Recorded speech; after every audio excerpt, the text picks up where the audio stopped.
롤오버 캠페인을 진행하며 아프리카 나무 케냐 가지 모주기.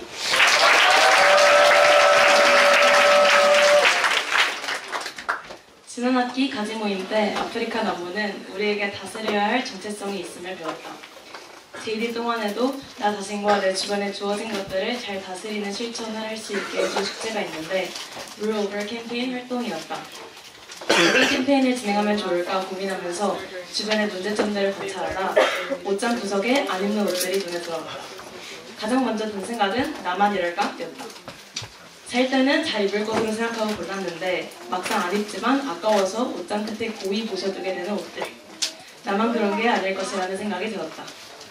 옷에 대한 캠페인을 진행해야겠다는 인사이트를 얻은 순간이었다. 엄마께 옷 낭비 문제에 대해 캠페인을 진행해보면 좋을 것 같다고 말씀드리자 엄마는 세바시 강연 영상 하나를 추천해주었다. 강연 제목부터 남달랐는데 옷은 날개가 아니다 였다. 원래 기쁘면 옷을 사고 슬퍼도 옷을 사는 일명 옷 중독이었던 강연자님은 값싼 옷의 비밀을 알게 되고 옷이 환경에 엄청난 문제를 끼치고 있음을 깨달은 후 더 이상 새 옷을 사지 않기로 결심하셨다. 지인들의 옷을 받거나 중고옷 거래, 플리마켓 쇼핑 등의 방법으로 헌옷을 새 옷으로 바꾸는 환경운동을 삶으로 이끌고 계신다. 이 세바시 영상이 내게 남긴 인상이 매우 컸다.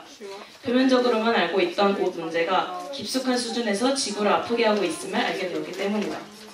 옷 문제에 대해 더 알고 싶어진 나는 관련 기사를 조사하고 직접 우리 아파트 헌옷 수거함을 답사해보면서 낭비되는 옷에 대한 문제의식을 키워나갔다. 내가 사는 아파트 단지에 약 10곳가량의 헌옷 수거함 중 4곳에 가본 결과 약 30%가 다 있었다. 엄청나게 많은 수치는 아니었지만 헌옷으로 치부되지 않아서 각 가구에 방치되어 있을 안 입는 옷을 훨씬 더 많을 것이라는 추측을 할 수 있었다. 낭비되는 옷에 대한 문제를 이해하는 과제는 어떠한 캠페인을 할 것인가였다. 아파트에서 플리마켓을 열어볼까 하는 생각을 했지만 내가 사는 아파트는 이미 5월과 10월에 아나다다 일정이 있었다. 옷 문제에 대한 전단지를 돌리는 아날로그적인 방법도 생각했지만 현실적으로 그렇게 많은 양의 전단지를 출력하기도 어려울 뿐더러 대부분의 사람들은 전단지를 꼼꼼히 읽어보지 않기에 영역이 약하다는 문제가 있었다. 좋은 아이디어가 떠오르지 않자 캠페인의 목적을 다시 생각해보았다. 우리 가족은 옷 문제에 대한 의식을 증가하고 옷이 환경에 끼치는 영향에 대한 메시지를 전하길 원했다. 또한 캠페인에 참여하는 사람들이 자신의 옷을 나누거나 기부하는 활동을 할 수 있으면 좋겠다는 생각이 들었다. 그러던 중 엄마께서 아는 지인분이 이사하면서 안 입는 옷을 8보따리나 아름다운 가게라는 기부 물품을 받는 전국형 가게에 가져다 드렸는데 50만 원이나 기부되었다는 이야기를 해주었다. 아, 이게 답이다 싶었고 먼저 조사했던 낭비되는 옷과 환경 문제를 전달하기 위한 도구로 카드뉴스 PPT를 만들기 시작했다. 주변 지인들에게 보내준 이 카드뉴스 PPT를 바탕으로 조사한 구체적인 자료들과 진행한 캠페인을 소개해보냈다. 먼저 캠페인의 이름은 날개로 날 이롭게로 정했다.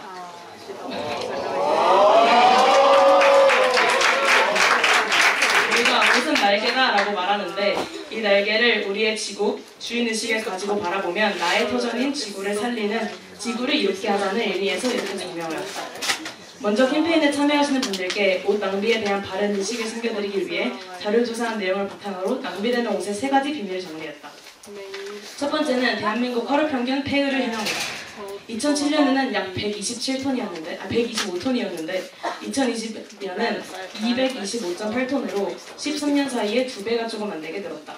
하루 평균이다.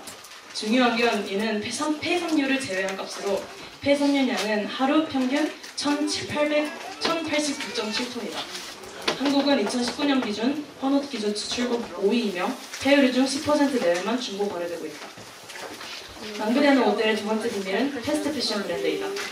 패스트 패션 브랜드들은 빠르게 변하는 유행을 따라 엄청나게 많은 옷을 생산하는데 자라, H&M, 스파오 같은 예시가 있다. 그중 한 브랜드 쉬인은 2023년 1월 기준 하루에 약 8,025개의 신상품을 찍어냈고 중국 패션 생산시설의 30%가 이 브랜드의 옷을 만든다. 싸고 효율적인 합성 섬유 때문에 가능해진 효율이다. 이와 이어지는 문제는 대량 생산으로 가능해진 값싼 원단이다. 원단의 값이 싸기 때문에 생산의 주기가 올라가고 앞에 말한 쉬인 같은 브랜드들의 생산량이 매우 많은 이유 또한 여기에 있다. 원단의 값이 싼 이유는 합성 섬유를 사용하기 때문인데 합성 섬유의 일종인 폴리에스터는 MIT의 연구에 따르면 2015년 생산 기준 80%의 섬유에 사용되었고 사용 과정에서 7,060kg의 온실가스를 배출했다. 이 섬유는 완전히 분해되기까지 200년이 걸린다. 또한 합성 섬유 아크릴은 2kg를 섭취하면 환경에 좋지 않은 미세 섬유 72만 8,789개가 배출된다. 마지막은 세 가지 강연을 통해 알게 된 내용으로 저렴해진 옷 가격의 비밀이다. 첫 번째 비밀은 값싼 노동력이다. 방글라데시의 나와 동갑인 14살의 여성 노동자는 시급 260원을 받으며 주당 60에서 80시간까지 일하고 있다. 또 다른 비밀은 오염의 책임 전가이다. 옷을 만드는 과정에서 생기는 쓰레기나 오염 물질을 바르게 처리하기 위해서는 돈이 든다. 그렇기에 생태계의 색소와 원료 등을 무작위로 버리며 비용을 절감하는 회사들이 있다. 우리가 아무렇지 않게 사고 버렸던 옷들의 비밀을 알고 나니 소름 돋지 않는가? 나의 작은 욕구를 채워주었던 옷에 배신당한 느낌이었다. 나의 카드뉴스를 읽은 지인분들 또한 비슷한 감정과 책임의식을 느끼길 바라며 이상의 내용을 작성하였다. 그 다음 단계는 나의 캠페인에 참여하게 하는 것이었다. 캠페인을 참여하는 분들께 먼저 집에 있는 안 입는 옷을 정리하도록 부탁드렸고 옷을 수거하고 모은 후에는 아까 언급한 아름다운 가게에 기부하기로 했다. 내게 큰 인사이트를 주었던 세바시 영상 또한 많은 분들이 보셨으면 좋겠기에 추천하였다. 작은 캠페인이지만 내 주변의 사람들에게라도 낭비되는 옷에 대한 심각성 인지와 바른 환경의식을 키울 수 있게 기대하며 본격적으로 캠페인을 시작하였다. 나의 친구들, 설에 만날 예정이었던 친척들에게 엄마의 핸드폰을 빌려서 카드뉴스 PPT와 함께 캠페인 참여를 부탁하는 문자를 보냈다. 다행히도 많은 분들이 흔쾌히 함께하겠다고 말씀해 주셨고 일주일 만에 성공적으로 세 보따리 정도의 안 입는 옷들이 모였다. 총 10가정의 캠페인을 제안했는데 사정이 있어서 거절하거나 답장을 하지 않으신 분들도 있었던 것은 아쉬웠지만 좋은 반응 또한 많이 찾아왔다. 인지는 하고 있었지만 자세히 알아보고 실천하지 못했던 옷 문제에 대해서 잘 짚어줘 고맙다고 말씀해주신 이모도 계셨고 많은 분들이 집에 안 입는 옷이 이렇게나 많은 줄 몰랐다는 반응이었다. 나 또한 엄청나게 쌓인 옷 보따리들과 내가 정리한 옷들을 보면서 우리의 편의와 욕구를 채우기 위해 산 옷이 너무나도 쉽게 낭비된다는 것이 그렇기에 옷을 구매하는 일에 더욱 신중해지고 옷을 아껴 입어야 되겠다는 것을 결심하게 되었다.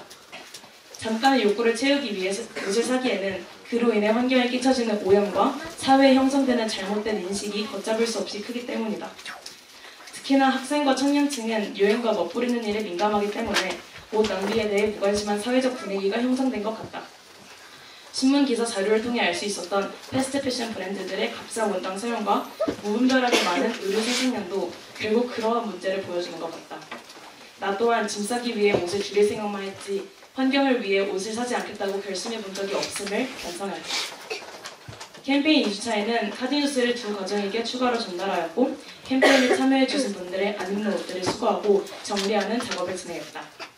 그리고 그 다음 주 화요일에 내가 사는 동네에 있는 아름다운 가게에 안 입는 옷 5보따리를 익명으로 기부하였다. 익명 기부를 해서 정확히 얼마나 기부되었는지는 모르지만 대략 20에서 30만 원 정도 기부되었으리라 추측한다.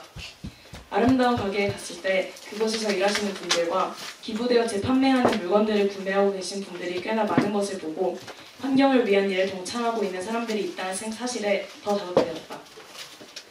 주변 지인들과 함께한 소규모 캠페인이었지만 옷 낭비 의식을 주변에 전하고 신중한 옷 선택과 환경을 위하는 마음을 전할 수 있어 감사했다.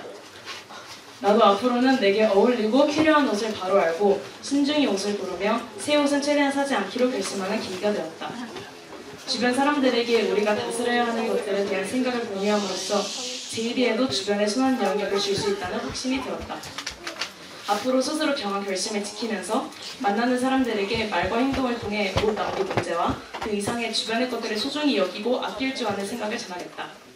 실제로 캠페인을 진행하는 동안 중고 옷과 플리마켓에 대한 관심이 커졌다.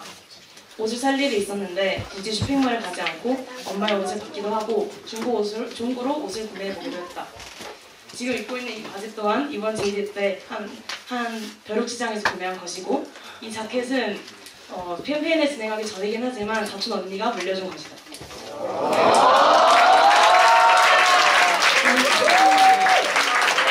중국어로는 보편적인 생각이 그렇듯 그저 가격을 저렴하게 하는 수단 정도로 생각해서 굳이 하는 질문이 있었는데 이제는 환경을 위한 선택은 가치 있으며 추구하는 것 이상으로 필요하다는 것을 알기에 굳이라고 답할 자신이 있다. 환경 친화적인 브랜드의 물건을 사는 것도 좋지만 기후변화 대응을 위한 패션 사업 헌장을 약속한 110개의 글로벌 패션 브랜드 중 단 한 브랜드만이 배출량 감소를 이뤘다는 사실과 1초에 한 트럭량의 섬유 쓰레기가 버려진다는 사실을 알게 되었다면 우리의 다스림은 타협과 부분적 노력으로 이루어질 수 없다는 것을 기억해야 할 것이다. 낭비를 줄이고 환경 친화적인 실천을 하는 것은 비단 의류 낭비뿐만 아니라 우리에게 주신 지구와 자연 안에서 누리고 있는 사람으로서의 마땅한 태도라는 생각이 든다. 우리의 날개인 옷을 지구를 살리는 날개로 사용하자는 나의 캠페인과 취지와 마찬가지로 세상에서 우리에게 다스리라고 명령하신 모든 것들은 다스리는 책임은 바른 정체성과 주인의식을 가지고 볼 때 우리에게 주신 지구를 살리고 기뻐하시는 세상의 모습을 회복하는 도구로 사용될 것을 확신한다.